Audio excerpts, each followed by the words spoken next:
Swastiastu. Perkenalkan, kami dari kelompok 6. Di sini kami akan menyampaikan materi mengenai analisis transaksi dalam koperasi.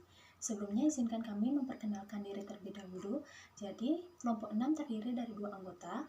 Yang pertama itu rekan saya dengan nama Niluh Eka Susiani dengan NIM 1817051129 dan saya sendiri dengan nama Ketut Putri Rania Cahyani NIM 1817051151. Langsung saja kita akan masuk ke dalam materi. Jadi materi yang pertama yaitu akuntansi dalam koperasi. Secara umum akuntansi dalam koperasi sama halnya dengan akuntansi di perusahaan lainnya. Apabila koperasi tersebut bergerak dalam bidang jasa, maka akan menggunakan pembukuan perusahaan jasa.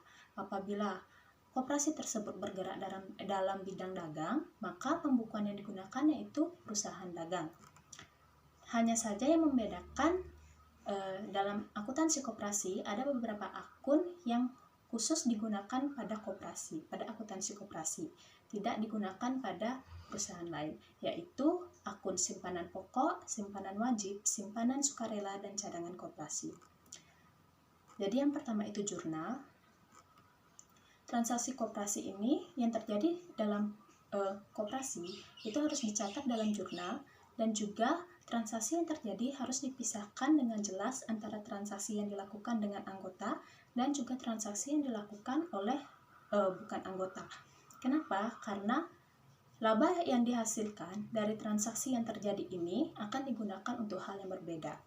Apabila laba tersebut diperoleh dari transaksi yang dilakukan bersama anggota, maka laba tersebut akan dikembalikan kepada anggota. Namun, apabila laba tersebut diperoleh dari transaksi yang bukan anggota, maka laba tersebut akan digunakan untuk keperluan umum. Kemudian buku besar. Buku besar merupakan kumpulan dari perkiraan yang disusun dalam bentuk lembaran-lembaran yang berupa kartu, di mana perkiraan yang sebanyak itu disusun sedemikian rupa sehingga merupakan satu kesatuan yang jumlahnya besar. Kemudian yang ketiga, buku besar pembantu.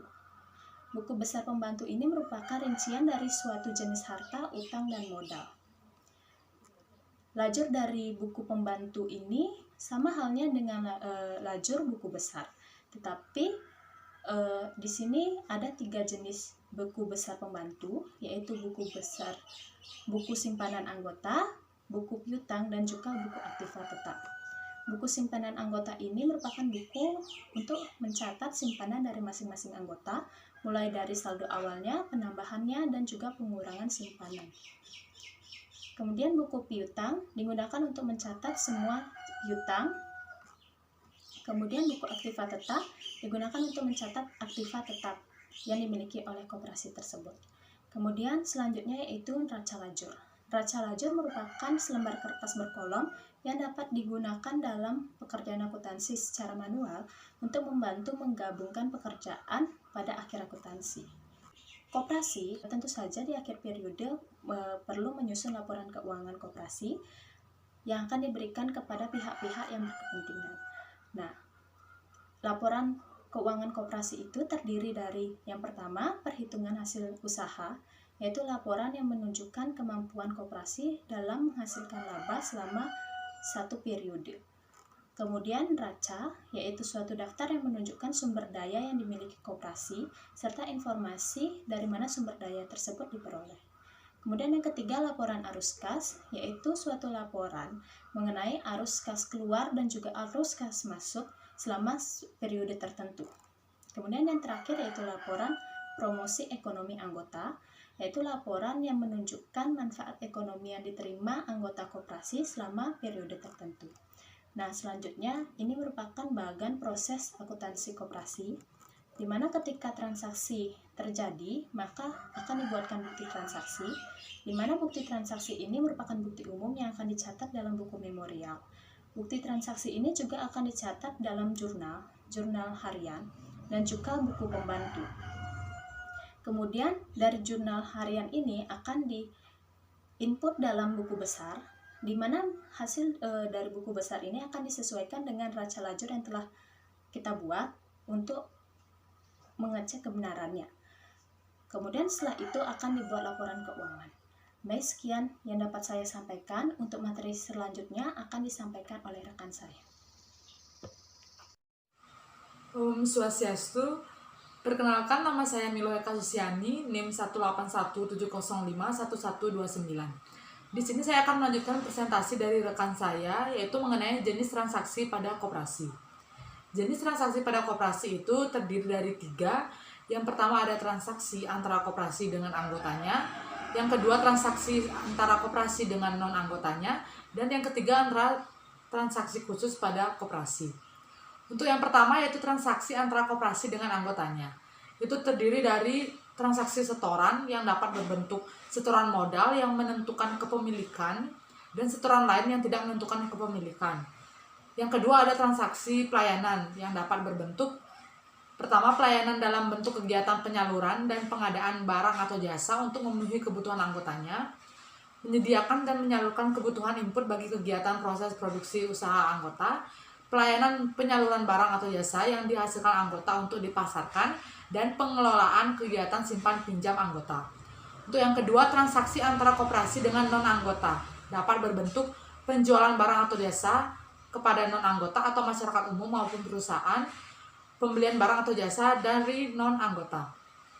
Yang ketiga ada transaksi khusus pada koperasi yang dapat berbentuk penerimaan dan pengembalian modal, penyertaan untuk kegiatan usaha atau proyek dari anggota atau pihak lain, penerimaan modal sumbangan dari anggota atau pihak lain, pengalokasian beban pengoperasian, dan pembentukan cadangan. Itulah jenis transaksi pada koperasi. Untuk selanjutnya saya akan menjelaskan analisis transaksi dalam koperasi. Dari 4 jenis laporan keuangan yang ada, neraca merupakan laporan keuangan yang menunjukkan posisi sumber daya yang dimiliki koperasi beserta informasi tentang asal sumber daya tersebut. Dengan fungsi tersebut, neraca merupakan satu-satunya laporan keuangan yang dapat disusun pada awal pendirian suatu koperasi. Neraca terdiri dari 2 sisi, yakni sisi kiri yang disebut aktiva dan sisi kanan yang disebut dengan pasifa atau kewajiban. Sisi pasifa terdiri dari utang dan ekuitas.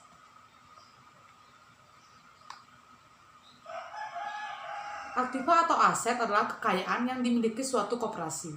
Aktiva merupakan kumpulan sumber daya yang dimiliki koperasi yang akan digunakan untuk memperoleh penghasilan selama tahun yang bersangkutan maupun tahun-tahun berikutnya. Kekayaan koperasi dapat berupa uang, tagihan kepada anggota, tagihan kepada pihak lain, peralatan kantor, kendaraan, bangunan, dan sebagainya. Utang adalah kewajiban koperasi untuk membayar sejumlah uang atau barang atau jasa kepada pihak lain di masa mendatang akibat transaksi di masa lalu. Utang koperasi dapat berupa utang usaha, utang bank, atau utang kepada anggota dalam bentuk simpanan sukarela atau dana. Selanjutnya ekuitas. Ekuitas adalah bukti pernyataan dan kepemilikan dari anggota sebagai pihak yang telah menanamkan uangnya dalam koperasi. Ekuitas koperasi terdiri dari simpanan pokok, simpanan wajib, donasi, dan sisa hasil usaha yang belum dibagi, serta cadangan-cadangan yang dibentuk koperasi. Setiap transaksi yang dilakukan suatu badan usaha akan saling mempengaruhi satu dengan yang lainnya. Jika transaksi aktiva terjadi, hal itu akan mempengaruhi sisi pasifanya.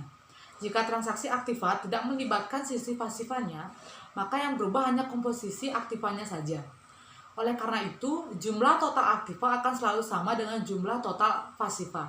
Nilai total aktiva yang selalu sama dengan total pasifa itulah yang disebut dengan persamaan akuntansi. Persamaan akuntansi dapat juga digunakan untuk melihat pengaruh transaksi, pendapatan, pengeluaran beban, atau pembagian SHU yang dilakukan koperasi. Seperti di tabel ini, yaitu jenis transaksi, ada setoran modal oleh anggota, pembagian SHU, pendapatan, dan pengeluaran biaya, yang mana ini semua berpengaruh terhadap ekuitas. Setoran modal dalam bentuk simpanan pokok dan simpanan wajib oleh anggota akan menambah ekuitas koperasi. Perolehan pendapatan koperasi karena menjual produknya akan menambah ekuitas koperasi. Sedangkan pembayaran uang yang dilakukan koperasi untuk memperoleh pendapatan tersebut akan mengurangi ekuitas koperasi. Selisih positif yang timbul antara pendapatan dengan beban yang dikeluarkan koperasi akan menghasilkan sisa hasil usaha atau SHU Dan jika SHU ini dibagikan kepada anggota, hal itu akan mengurangi ekuitas koperasi. Baik, sekian materi yang bisa saya paparkan mengenai jenis transaksi pada koperasi dan analisis transaksi dalam koperasi. Sekian untuk presentasi kali ini mengenai materi analisis transaksi dalam koperasi. Untuk akhir kata, kami ucapkan terima kasih.